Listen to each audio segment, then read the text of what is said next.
لئن لم تكجي والله لئن لم تكف عنه.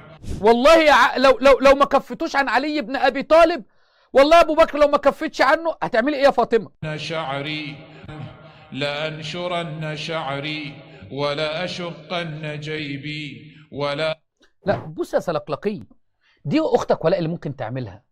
يعني ممكن تطلع بالقميص ترقص زي ما صوروها على التيك توك، لكن بنت النبي ما تقولش لابو بكر والله لو ما سبت زوجي وما ضربتش زوجي هشق ثيابي واخرج شعري للرجال الاجانب. لا، ولا اختك اللي ممكن تعمل كده، والفيديوهات موجوده ونشهد الله انها اختك فعلا لان حققنا في الموضوع. لكن بنت النبي صلى الله عليه وسلم ما تهددش الرجال وتقف وسط الرجال وتقول لهم والله لو ما سبت زوجي لا اطلع انشر شعري واشق ثيابي امام الرجال. لا، لكن بنت النبي صلى الله عليه وسلم نحن هنا ندافع عنها يا ابناء المتعه.